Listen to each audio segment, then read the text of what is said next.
Praise the Lord, everyone. Praise the Lord. Praise the Lord. Man, thank each of you for joining with us for Friday's daily Bible study coming from Charlene's Outreach Ministries. We have a wonderful and powerful lesson for today. Hear and live. Hear and live. And our lesson is coming from John 5, verses 19 through 30. Amen. And we're talking about the authority of the Son. The authority of the Son. Amen.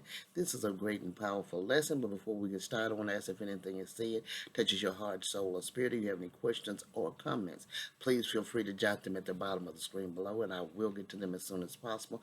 Also, if you would subscribe to my channel and join with us as we gather together to study and meditate on the word of the Lord.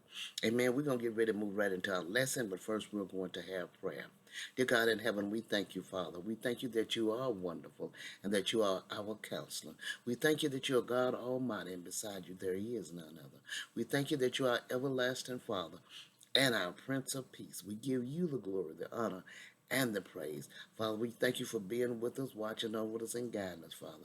We thank you for bringing us to this point and this time, Father. It's a minute that started this year off, and now at the end is going on, Father. Lord, we thank you that we are here. We thank you for the blessings that you bestow upon us.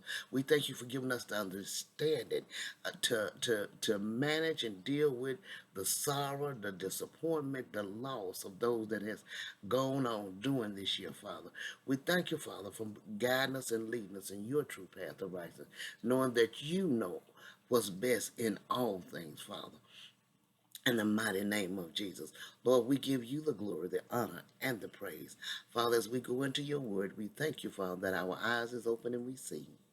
Our ears is open and we hear, and we gain wisdom, knowledge, and understanding from on high. In the mighty name of Jesus. Lord, we thank you that our eyes and ears is spiritually tuned to your word, Father.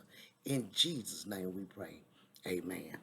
All right, as we stated, our lesson, hear and live, coming from John 5, verse 19 to 30, the authority of the Son. Verses 19, verses 19 to 23 says, Then answered Jesus and said unto them, Verily, verily, I say unto you, the Son can do nothing of himself, but what he sees the Father do. For what things soever he does, these also does the Son likewise. For the Father loveth the Son, and sheweth him all things that himself doeth, and he will shew him greater works than these, that you may marvel.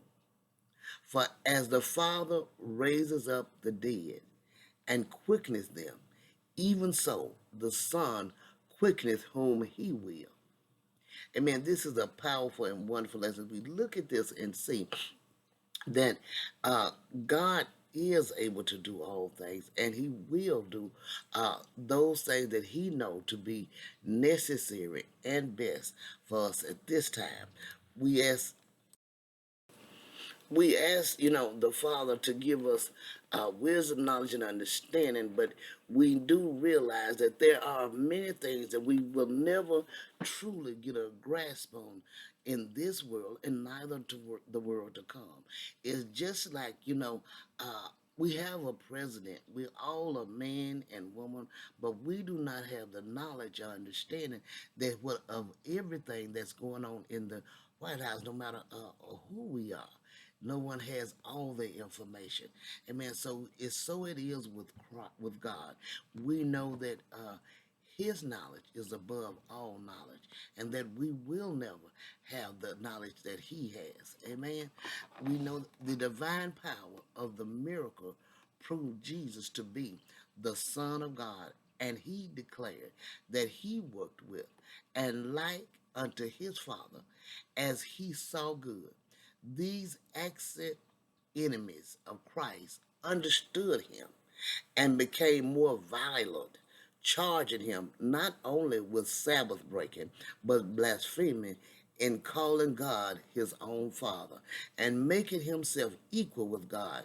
But all things now are at the final judgment and committed to the Son, purposely that all men might honor the Son as they honor the Father.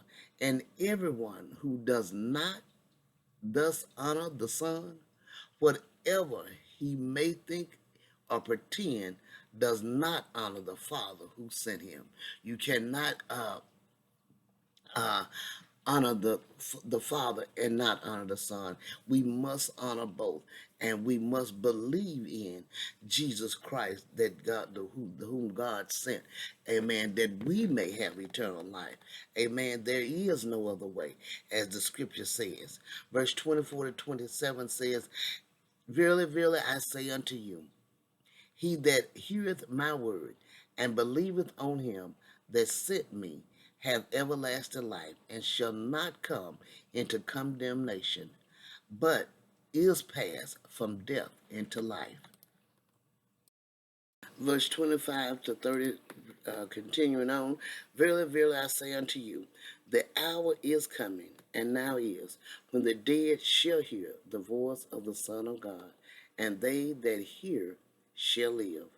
For as the Father hath life in himself, so hath he given the Son to have life in himself, and hath given him authority to execute judgment also, because he is the Son of Man.